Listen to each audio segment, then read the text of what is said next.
सलमान भाई, माशाल्लाह आपने तीसरा दिन ही मुकम्मल कर लिया दुआए हैदरी का। आप हमारी ऑडियंस को बेसिकली बता सकते हैं आपका प्रोफेशन क्या है?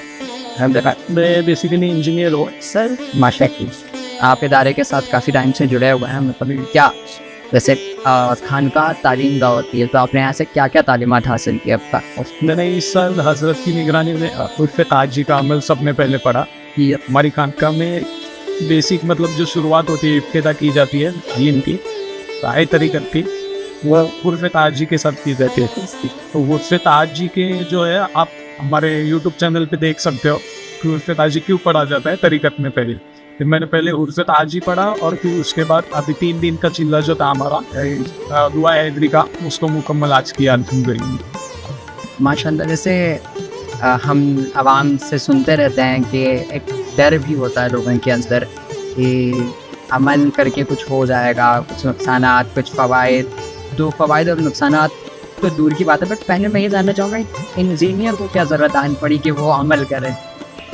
देखो किसी का प्रोफेशन मतलब डिपेंड नहीं करता है कि हर एक को, जैसे आप अगर डिज़ाइनर हो तो आपको क्रिकेट में इंटरेस्ट हो सकता है, तो वैसे आपका प्रोफेशन कुछ अलग होता है और आपकी रूहानी तलब कुछ और होती है। दुनियावी तलब आपको दुनिया में कामयाब कराएंगी और रूहानी तलब जो होती है वो तरीक़त की तरफ इंसान को लेके जाती है। तो अब मेरी रूहानी तलब ये थी कि मैं किसी पीर कामिल से मिलूं और राय सुलूक के ऊपर चलूँ। तो हमारे जो पीर साहब जो है जी, हजरत जो है, हजरत मतलब मैं दूसरों की मतलब ये नहीं बोलूँगा, लेकिन हमारे हजरत का ये तरीका है कि वो कम से कम उम्र वाले से लेके उम्र दराज लोगों तक हर एक को हर एक के सवाल के जवाब वो देते हैं और तरबियत वो इसी तरह से करते हैं। तो इसीलिए यहाँ से बच्चा लेके भाई से बुजुर्गों तक सब लोग एक साथ मिलके अमल पढ़ते हैं। जैसे हम लोगों ने इस बार देखा ये पूरी नशिश जो थी, जितने भी आमिलीन थे इनमें कई अलग अलग जगहों से अलग अलग ममालिक और अलग अलग फ़िक्र वाले लोग मौजूद थे। तो आपका एक्सपीरियंस कैसा रहा और ओवर ये पूरा अमल करते हैं? इसमें देखो जैसे आपने बताया हमारे जिले में माशाल्लाह कश्मीर से लेके साउथ इंडिया तक, ईस्ट वेस्ट और नॉर्थ साउथ सब जगह के लोग, पूरे स्टेट से लोग आए। ये क्यों आ रहे हैं? क्योंकि हजरत की मोहब्बत है और हजरत की जो तरबियत है वो ऐसी है कि वो मुकम्मल तौर पे इंसान को पूरा तैयार कर देते हैं माशाल्लाह।